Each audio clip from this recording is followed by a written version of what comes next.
मतलब अभी आज के टाइम पर भारत सरकार बनी। हमने कहा तुम भारत सरकार कैसे हो गए भाई? तुम अपने आप को भारत सरकार बोलते हो, तुमको कोई बोलता नहीं है। वो बोलता बोलेगा कैसे? डीसी तो जब मैं जाता हूं खड़ा होता है, क्योंकि तुम्हारे जाने से कहते नहीं, हमारे कबीले का कोई भी आदमी चला जाए डीसी को खड़ा होना पड़ता है, बिकॉज हम भारत सरकार हैं। टंटा मामा की पूजने वाला, बिरसा मुंडा की पूजने वाला, टंटा मामा की पूजने वाला, बिरसा मुंडा की पूजने वाला, आदिवासी हम। तो जब इन आदिवासियों से बात करी और इनके बीच में गए तो हमको कुछ चीजें पता चली, कुछ रियलिटीज पता चली। आज भी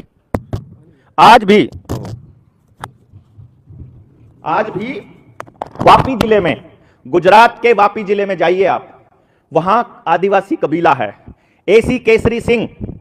भारत सरकार के नाम से एक इलाका है जहां के आदिवासी अपने एरिया के बाहर एक बड़ा बोर्ड लगा के टांगते हैं, हम भारत सरकार हैं। और उन्होंने इसके ऊपर 1969 में अपना डिक्लेरेशन दिया था यूनाइटेड नेशंस को, कॉमनवेल्थ को, जो सारे जितने कॉमनवेल्थ के कंट्रीज हैं। इंदिरा गांधी उस टाइम पे प्राइम मिनिस्टर हुआ करती थी। और उसके बाद उसकी संतान, मतलब अभी आज के टाइम पर भारत सरकार बनी। हमने कहा तुम भारत सरकार कैसे हो गए भाई? तुम अपने आप को भारत सरकार बोलते हो, तुमको कोई बोलता नहीं है। वो बोलता बोलेगा कैसे? डीसी तो जब मैं जाता हूं खड़ा होता है, क्योंकि तुम्हारे जाने से कहते नहीं, हमारे कबीले का कोई भी आदमी चला जाए डीसी को खड़ा होना पड़ता है, बिकॉज हम भारत सरकार हैं। तो तुम भारत सरकार हो, तो तुम भी भारत सरकार, तुम भी भारत सरकार, तुम भी भारत सरकार, हां हम सारे भारत सरकार।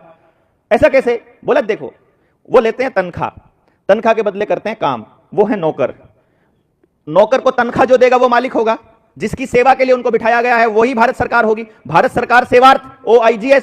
तो तनख्वाह उसको पावर किसने दी? मैंने दी।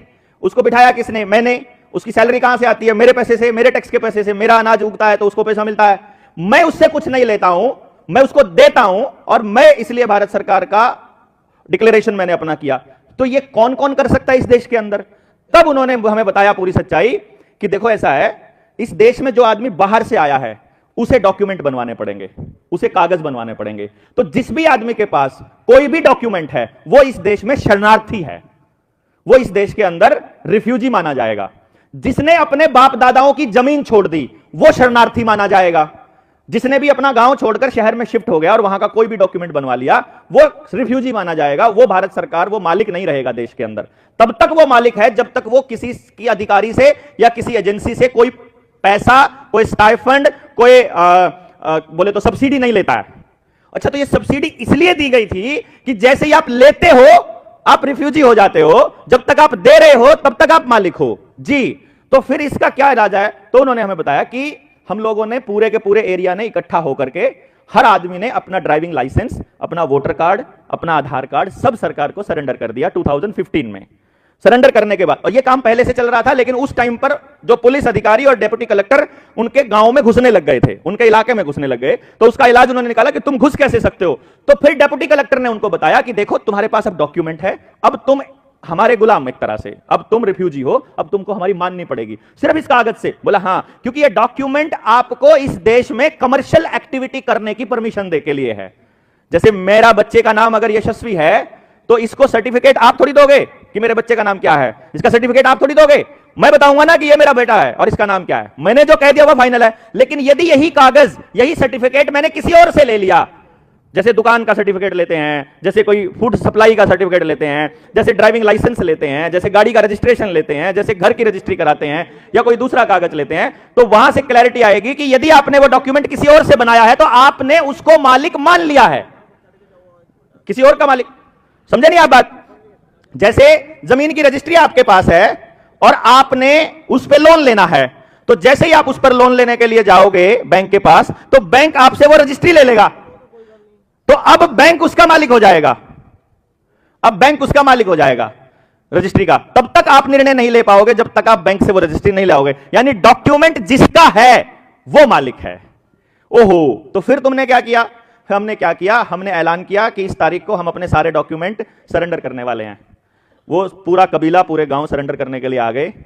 डेप्यूटी कलेक्टर, एसपी हाथ जोड़कर 7 दिन तक कैंपिंग लगाकर जंगल के बाहर बैठा रहा।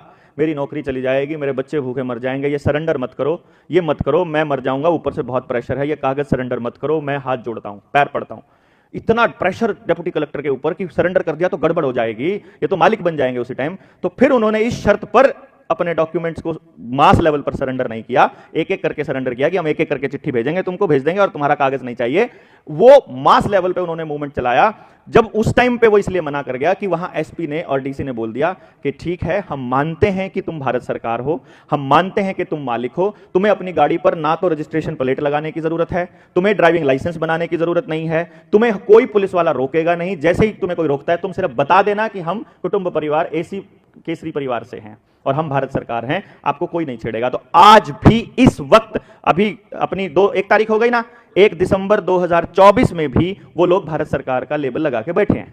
अब इस गेम को जब हमें समझ में आया, तब समझ में आया कि आपके गांव के जंगल क्यों काटे गए, आपके गांव का जंगल कट के आपको शहरों में शिफ्ट होने के लिए क्यों प्रेशराइज किया जा रहा है, क्यों गांव में स्कूल और चिकित्सा व्यवस्था नहीं मिल रही है, क्यों गांव के अंदर झगड़े घुस रहे हैं, क्यों गांव में राजनीतिक पार्टियां घुस गई हैं, क्यों गांव में नकली खाना जा रहा है, क्यों आदिवासियों के जंगल उजाड़ के उनको विस्थापित करके नए मकान दिए जा रहे हैं, क्यों झुग्गी झोपड़ियां हटा करके दिया, क्योंकि यूनिवर्सल कोड है, ये यूनिवर्सल नियम है, यूनिवर्सल जस्टिस है ये, कि जहां एक आदमी एक बार रहना शुरू कर दिया, आदमी छोड़िए, खेत के अंदर अगर टटीरी ने अंडे दे दिए घोंसला बना करके, तो किसान कभी ट्रैक्टर उसके ऊपर से नहीं चलाता है, वो साइड में से लेके जाता है, क्योंकि टटीरी का कब्जा हो गया अब वहां उस एरिया के ऊपर, वो उसका एरिया हो गया, अब वो किसान के कब्जे, या तो उसका घोंसला बनने से पहले आप उसको हटा सकते थे, घोंसला बन गया, अब वो जगह तब तक उसकी है जब तक उसका काम पूरा नहीं होता, क्योंकि यहां इस धरती पर कोई भी सदा सदा के लिए नहीं आया है अपना काम चलाने के लिए। जिसको जहां रहने की जरूरत पड़े, यहां पानी नहीं मिल रहा है तो पानी के पास जाकर विस्थापित होना है, वहां का आदमी तय करेगा कि उसको वहां पे रहने देना है कि नहीं।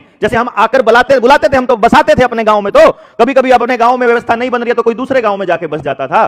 तो यह समझ में आता है कि भाई अगर आपके गांव की व्यवस्था जल जंगल जमीन और जानवर पर आधारित है, यदि आप सरकार से कोई पैसा नहीं, सरकार नहीं सॉरी गुंडों से, विधानसभा और लोकसभा से पारित जो ये बैठे हुए गुंडे हैं, इनसे जब आप कोई पैसा नहीं लेते हो, अगर कोई सहायता नहीं लेते हो और आपको किसी भी चीज के लिए इनके डॉक्यूमेंट की आवश्यकता नहीं पड़ती है, तो आप ही भारत सरकार हो एंड आपके ऊपर कोई भी लीगल एक्शन संभव नहीं है, क्योंकि पूरी दुनिया में अकेला भारत नॉन जुडिशियल है।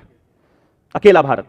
जाकर के स्टाम्प पेपर उठाओ, जिसके घर में स्टाम्प पेपर पड़े हैं 10 रुपए का, 20 रुपए का, 50 रुपए का, उस स्टाम्प पेपर के ऊपर लिखा हुआ है इंडिया नॉन जुडिशियल, गैर न्यायिक। हमारे ऊपर दुनिया का कोई कानून लागू नहीं होता, क्योंकि भारत एकमात्र व्यवस्था ऐसी है दुनिया के अंदर जहां पर कोई भी दुनिया के किसी संस्था का कानून नहीं चलता, क्योंकि हम प्रकृति के कानून से चलने वाले लोग हैं, क्योंकि हम कुदरत के कानून से चलते हैं। और जितने लीगल एडवाइजर यहां बैठे हैं, वकील साहब भी बैठे हुए हैं, जब अदालत में जब आप जाते हो, जब आपको अदालत की पढ़ाई जाती है, तो वहां पर पहली लाइन जो रटवाई जाती है, that is natural justice will prevail.